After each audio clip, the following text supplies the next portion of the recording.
Good morning, or should I say good evening. Welcome back to yet another night battle from the 29th of March of 2018. For some reason, I think I got 3 or 4 night battles in like a 3 or 4 day period of playing War Thunder, which is way more than I usually get. So it's just a weird little streak where I was getting like 1 night battle per day. Normally I see maybe 1 every couple weeks. But this one, thankfully, was more of a partial moonlight battle instead of a full darkness night battle, so it was actually pretty easy to see where I was going. And it was also pretty handy because this kind of takes out some of the advantage that the Abrams have in their mobility against the T-64s. Because you kind of get to move up on them in the darkness and they can't just go zipping past and see you all the way across the map. So we had a little bit of a... kind of took away a little bit of their speed advantage, although, of course, he saw me coming there in time to take out my cannon breach.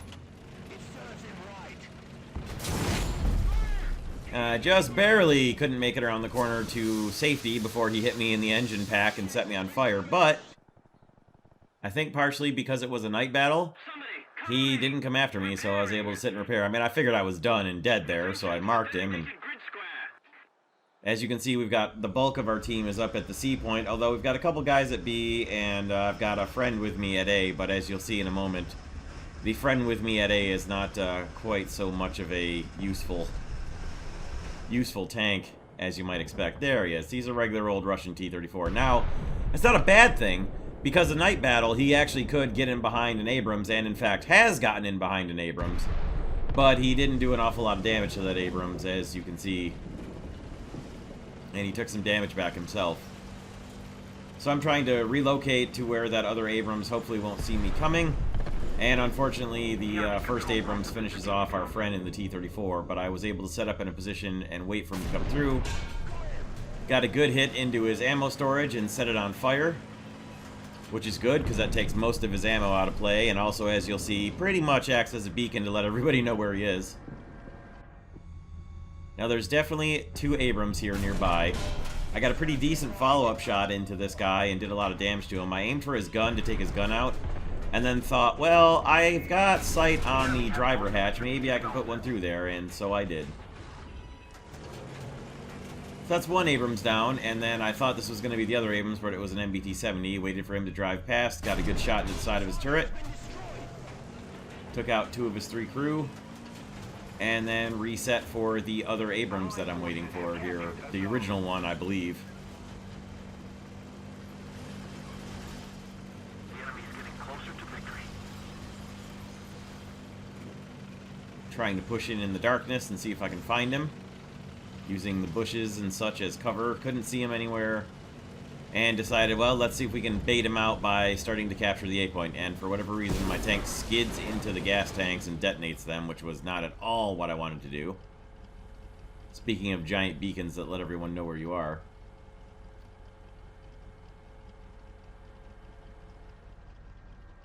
So I hear the Abrams engine whining again, and I'm trying to figure out exactly where he is. So I use my spatial sound, turn around here, he comes around behind me, and right as I fire, he hits me and kills me, of course.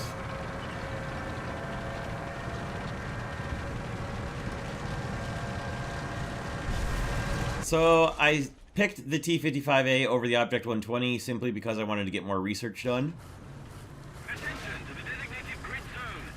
for modifications, and also because in a night battle I thought the T-55A had a better than average chance of fighting off an Abrams with the darkness, so that's what I did. So you can see right now our team is taking the C point and is just started taking the B point as well. So we're in a pretty good spot. So while I've got 2 guys at C capturing it and 2 guys at B now capturing it, I'm going to just go back to the A point and try to tie up the Abrams that I know is near the A point still, and just keep him from going up and stopping our guys at B and let them get their capture. So right now, I'm not even so interested in recapturing the A point, or even, in fact, in killing the Abrams, as I am in just getting the Abrams' attention and making him stay here to chase me down, so that my team can finish the capture on C and B and solidify our grip on 2 out of the 3 capture points. So that's really what I'm looking to do here, is just find this guy, get his attention, shoot him once or twice, and just keep him locked down at A while my guys are able to consolidate our hold on the other 2/3 of the capture points. And you can see our guys ran into somebody up there at B, and they seem to have him pretty well under control.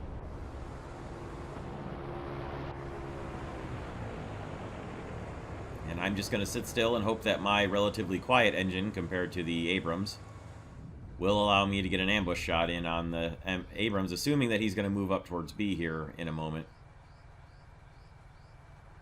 And I do like the bird ambient noises.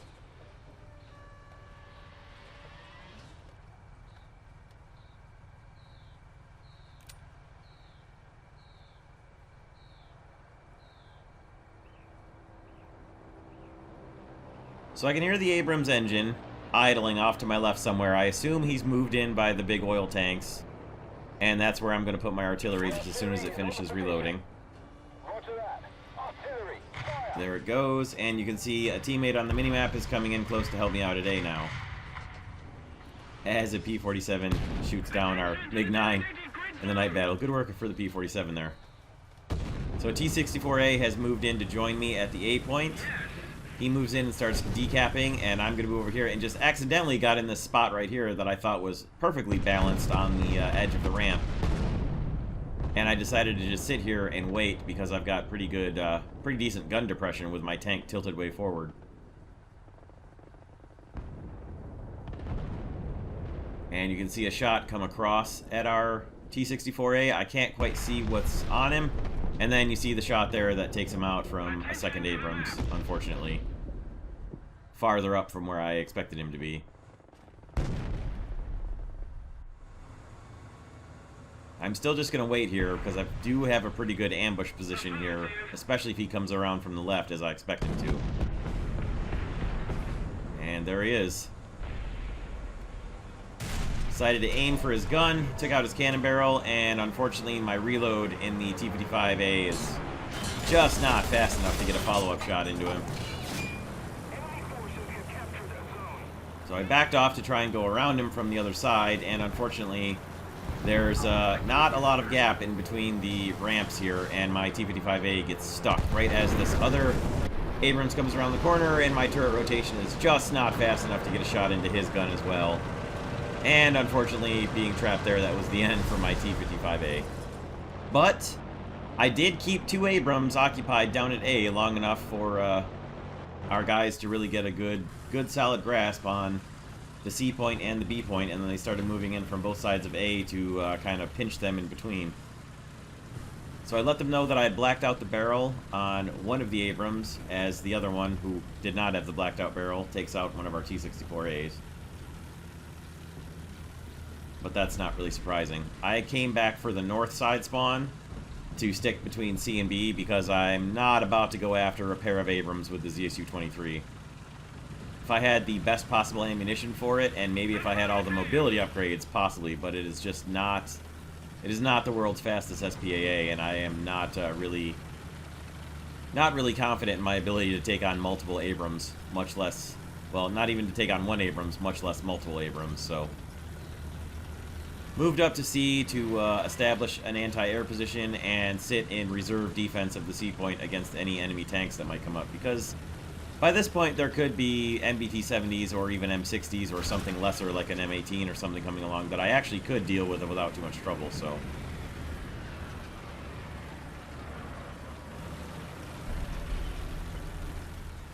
We lose both of our T-64s that have gone in for the enemy spawn, perhaps not surprisingly at all. And whatever this enemy aircraft is, I'm going to light him up with my 423s, and as you'll see, my drastic volume of fire is just not enough to score a hit.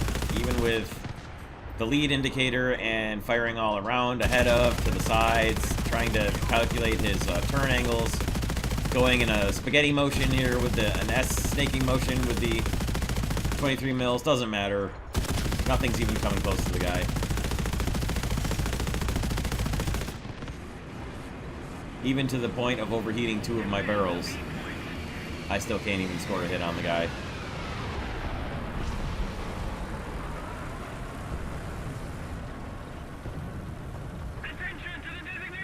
Now, they were starting to capture the B point, but one of our T-64s took out the Abrams that was doing it just before he was taken out by the second Abrams again.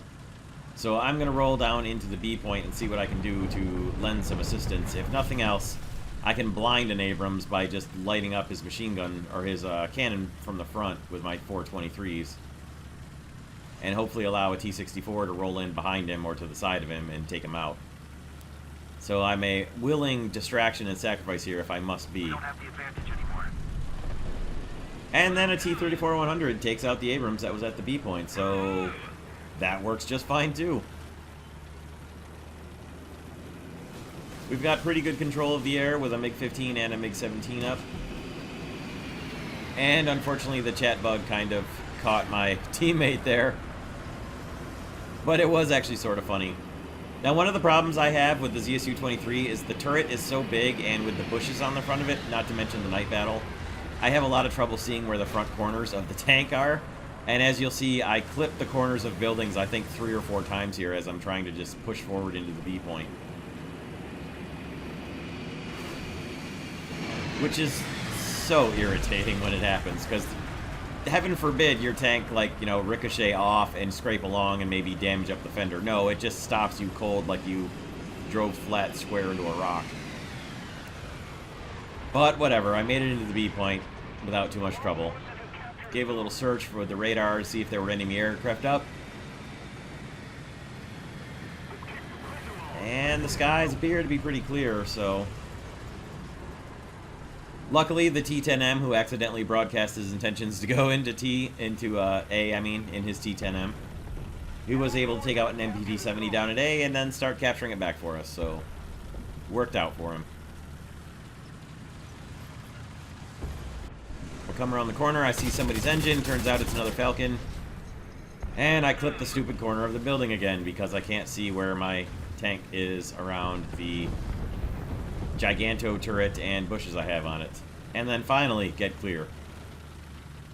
And I figure, alright, we've got B is taken care of, we've got A getting taken care of. I'm going to head up to C and help out the T-34-100 up there as he takes out an M48 with a pretty good shot. So I'm going to see if I can get my ZSU-23 up to the capture point at C and get a little bit of extra research score for it, because I would really like to get some mobility modifications for this thing.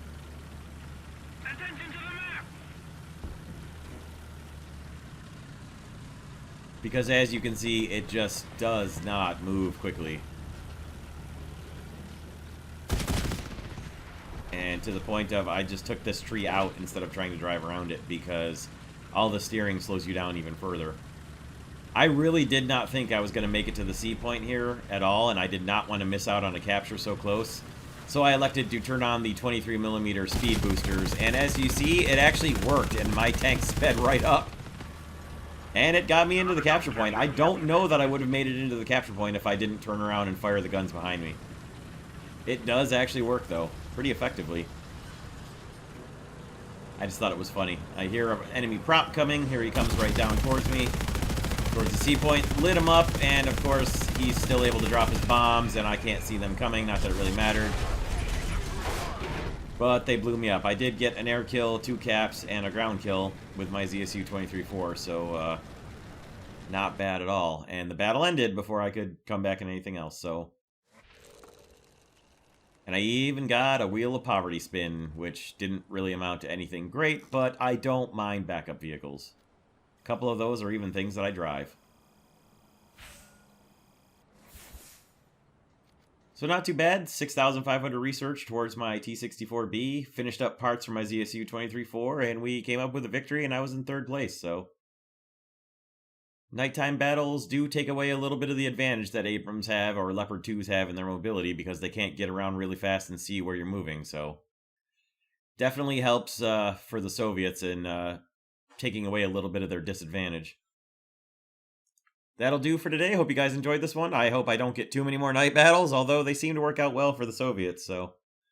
Hope everyone has a great day. We'll see you next time. Thank you all for stopping by. Have a great day.